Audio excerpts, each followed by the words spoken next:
Garnacho's pass into Ahmad wasn't actually what created the shooting opportunity, because it wasn't far enough in front of him, and so Ahmad had to break stride. But what he did next as Bradley was approaching is actually incredibly underrated, and something I don't think Antony or Garnacho himself would have done in this situation. And you'll see exactly what that is when I come on to analysing Ahmad's goal towards the end of the video. But first, even though Ahmad's goal was what won United the game, I think the main reason as to why United dominated extra time for large parts was because of this specific tactical change that Ten Hag made to his defensive shape in extra time, which made United's press a lot more effective, even though it was a higher risk tactic. Though I would argue that the opportunity it gave Liverpool was actually a lot harder for them to take advantage of. This may seem like a bit of a detour, but in order to fully understand the significance of the tactical change that Ten Hag made in extra time, we first have to look at what his initial pressing strategy was, as well as the issues that United had. So as usual, we see United pressing aggressively during Liverpool's build-up phase in their own defensive third, and as you can see here, Bruno Fernandes and Højlund press the keeper and centre-backs from the front, with both of United's midfield double pivot, Mainoo and McTominay, pushing up tight onto Liverpool's of Endo and McAllister. And so this means that when Kelleher receives possession, the pass to the edge of the box isn't on, because of McTominay and Mainoo's proactive pressing positions. And because Højlund has dropped off a little with Bruno Fernandes pressing from United's left, Kelleher's only option is out to Van Dijk, and because Højlund applies pressure as soon as Van Dijk receives it, his only option is a hopeful long ball upfield, allowing United to win the second ball and regain possession. However, because United's backline drop off instead of squeezing up when the midfield and front line presses, if United's front two or three get the timing or positioning of their press slightly off, it allows the opposition to work the ball out of the defensive third, but also into United's half, as we'll see here. So once again, we see United in that 4-4-2 shape in the middle third, and this time it's Mainoo who's pushed up on his own onto Endo, with Garnacho and McTominay sitting deeper with McAllister and Szoboszlai. But the problem arrives here as Liverpool go back to the keeper. Because Højlund has been instructed to aggressively press the keeper and centre-backs, he instantly makes a move to pressurise Kelleher, but because the backline is so deep,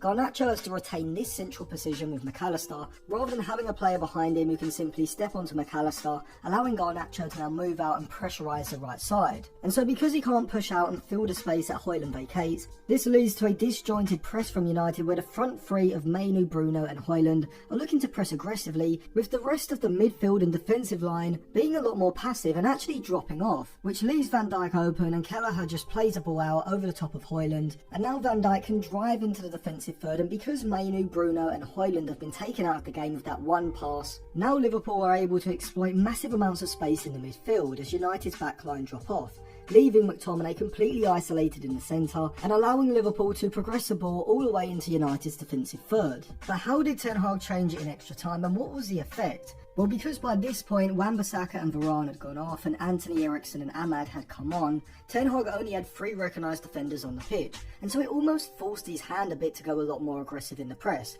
Even though I would argue that he could have equally done the opposite and retreated from the press instead and sat a lot deeper. However, rather than retreating, Ten Hag pushed another man into the midfield line, pressing in a 3-4-3 shape, with Ahmad, McTominay and Rashford pressing from the front, and a midfield 4 of Garnacho, Eriksen, Fernandes and Antony behind them. And the effect of having an extra man higher up the pitch can be seen here, as it's Ahmad who's applying pressure to Kelleher from the right side, and now United can go man for man high up the pitch because they've relinquished the extra defender in the back line, meaning that McTominay and Eriksen are pushed up high onto Liverpool's double pivot. Rashford is stopping the pass to the right-sided centre-back Quansah, whilst Garnacho and Fernandes are out of picture to the left, also man-to-man pressing on that left side, whilst Antony on United's right, which was the exact pass that we saw Kelleher play when Højlund tried to press him from a similar position in the first half. And so with United going man for man this high up the pitch, this forces Kelleher long, and even though United are left man for man at the back also, because United were excellent and not just winning the first ball but also the second ball,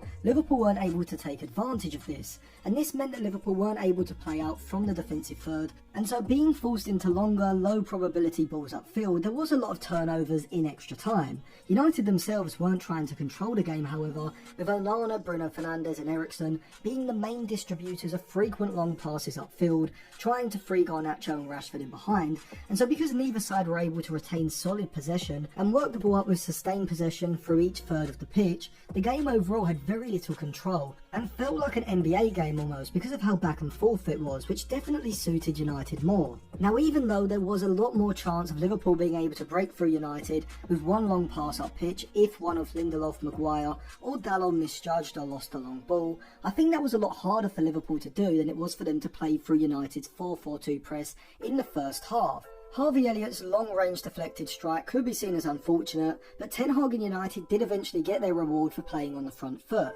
and committing an extra player forward to the press. And it came initially from Kelleher rolling the ball out to Darwin Núñez on the left side, and really from this position, I don't know why he's not just playing safe and going backwards to Robertson. But you can see, because United are committed to pushing up the pitch in a 3-4-3 rather than a 4-4-2, they're able to go man for man with Dalot this time joining the press high up and Antony sitting deeper on the left. And as Núñez is coming inside looking for a pass, you can see that with the extra body in central midfield, this allows United to cut off all of Núñez's options infield, with Ahmad blocking the passing lane into McAllister. And even though a passing lane does open up slightly to Endo, because Ahmad is so close to Núñez, he's able to deflect the pass into the path of McTominay, and now United are in the perfect counter-pressing situation, with Liverpool's whole midfield behind the ball, and their defensive line stretched as United have a 4v3, with Ahmad and Garnacho bursting into the space wide of Van Dijk and Quansah, which actually works to create that space centrally for Rashford, as neither centre-back is able to shift over to get tight to Rashford, because it will open up space on their outside for one of Ahmad or Garnacho to run into,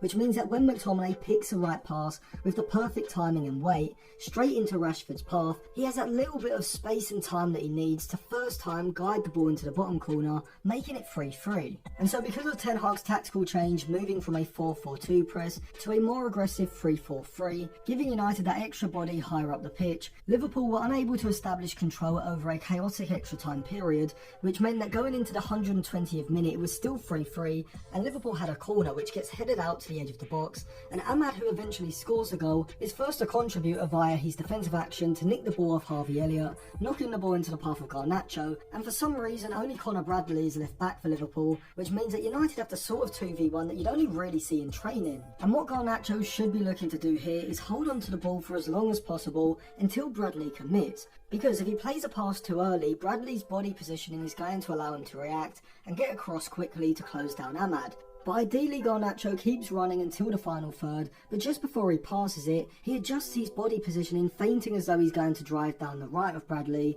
making the Liverpool defender shift his balance to the other side, which then opens up the perfect opportunity for Garnacho to thread Ahmad in down the left, while simultaneously giving Bradley as hard a time as possible to react and get back across to close Ahmad down. Instead, Garnacho doesn't sell the drive down the outside enough, which allows Bradley to retain his body positioning facing Ahmad, and alongside this, Garnacho's pass isn't far enough in front of Ahmad either, meaning that the Ivorian has to break stride, holding him up, and allows Bradley to get across. However, what Ahmad does next rescues Garnacho's underwhelming pass, and if you didn't rewatch the goal closely, you may have missed it, and that is rather than shifting the ball onto his left foot immediately, Ahmad recognises that Bradley knows exactly what he's going to do, and so if he simply shifts the ball and looks to shoot, there's a good chance that Bradley gets across and makes a block. And so if you watch closely, you can see that as he approaches the ball, Ahmad first squares up, making it look like he could come inside onto his right, which forces Bradley to slow up and halt his run, so that when Ahmad feints with his first touch, pushing the ball into a shooting position on his left,